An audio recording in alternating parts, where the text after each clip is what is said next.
నమస్తే ఎవరివన్. ఈరోజు మన వీడియోలో హిప్ ఓపెనింగ్, హామ్స్ట్రింగ్ స్ట్రెచెస్ ఏ విధంగా చేయాలో చూద్దాం. చూడండి, ఈ బెంచ్ అనేది మన హిప్ లెవెల్లో ఉండాలి. అదేవిధంగా ఏదైనా ఒక లెగ్ని చూడండి, మనకి రాజకపోతాసనంలో ఏ విధంగా అయితే ప్లేస్ చేస్తాం లెగ్గు, ఆ విధంగా ప్లేస్ చేయాలి. డౌన్ కంప్లీట్గా హీల్ అనేది రెస్ట్ పొజిషన్లో ఉండాలి. హీల్ రైజ్ చేయకూడదు. హీల్ రైజ్ చేయొచ్చు, అది వేరే ఎక్సర్సైజ్లో చూపిస్తాను.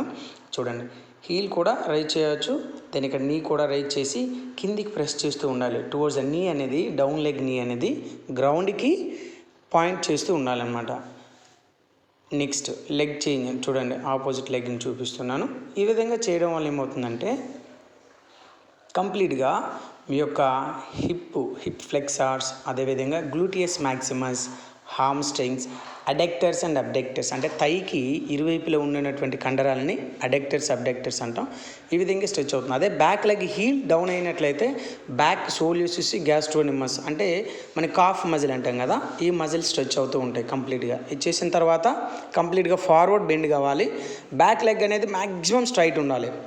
ఇలా ఇది ఫస్ట్ ఎక్సర్సైజ్ చేసుకోండి. ఇలా నా సెకండ్ వన్ చూడండి, అదేవిధంగా లెగ్ని రివర్స్లో ప్లేస్ చేయాలి. స్లీపింగ్ పొజిషన్లో చూడండి, ఇక్కడ twist and forward bend.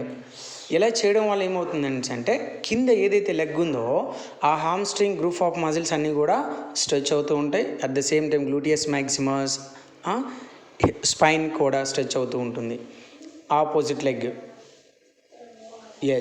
Opposite leg place చేసిన తర్వాత చూడండి, ట్విస్ట్ అయ్యేటప్పుడు మీ హిప్ ఫ్లెక్సార్స్, కోర్, అబ్డామిన్ మజిల్స్ కంప్లీట్గా స్ట్రెచ్ అవుతూ ఉంటాయి, ట్విస్ట్ అవుతూ ఉంటాయి. చూడండి, ఈ విధంగా చేయడం వల్ల ఏమవుతుందంటే మన హిప్ జాయింట్ అనేది ఫ్రీగా మొబిలైజేషన్ జరగడం జరుగుతుంది. లెగ్ స్ప్లిట్ కానివ్వండి, ఏదైనా ట్విస్టెడ్ ఆసనాస్, రిలేటెడ్ ఆసనాస్ కానివ్వండి, ఇవి మనం ఈజీగా ప్రదర్శింపడానికి ఎక్కువ అవకాశం ఉంటుందన్నమాట. చూడండి, ఇది కంప్లీట్గా ఇలా ట్విస్ట్ చేస్తూ ఉండాలన్నమాట. ఫ్రంట్ బ్యాక్ రోల్ చేస్తూ ఉండడం వల్ల మన హిప్ జాయింట్ అనేది ఫ్రీగా మొబిలైజేషన్ జరగడానికి ఎక్కువ అవకాశం అనేది ఉంటుంది. లెగ్ చేంజ్ చేయండి. ఇలా కంఫర్టబుల్గా చేసుకోవాలి. ఎక్కువ ప్రెజర్ పెట్టకుండా చూసుకోవాలి. ఎందుకంటే ఫస్ట్ టైం చేసేటోళ్ళు, ఈవెన్ అడ్వాన్స్డ్ అయినా సరే, అడ్వాన్స్ డైలీ సాధనలో ఉన్న వాళ్ళు అయినా సరే జస్ట్ 10 రిపిటేషన్ చేస్తూ ఉండండి. నెక్స్ట్ ఎక్సర్సైజ్ చూడండి, కంప్లీట్గా లెగ్ని ఫుట్ కంప్లీట్గా టేబుల్ పైన ప్లేస్ చేస్తూ ఫార్వర్డ్ బెండ్ కావాలి. ఫార్వర్డ్ బెండ్ అయినట్లయితే మనకి ఈ యొక్క బ్యాక్ ఉన్నటువంటి మజిల్స్ అన్నీ కూడా స్ట్రెచ్ అవుతూ ఉంటాయి. నెక్స్ట్ లెగ్ చూడండి, కంప్లీట్గా క్లోజ్గా రండి. ఈ విధంగా చేయడం వల్ల ఏమవుతుందంటే మనకి ఇక్కడ ఈ ఇన్నర్ థై మజిల్స్ అన్నీ కూడా కంప్లీట్గా స్ట్రెచ్ అవడానికి ఎక్కువ అవకాశం ఉంటుంది. ఇన్నర్ థై మజిల్స్ అండ్ అదే చెప్పాను కదా ఇదివరకు ప్రీవియస్లో, అడెక్టర్స్, అబ్డెక్టర్స్ అనేటువంటి మజిల్స్ అనేవి స్ట్రెచ్ అవుతూ ఉంటాయి.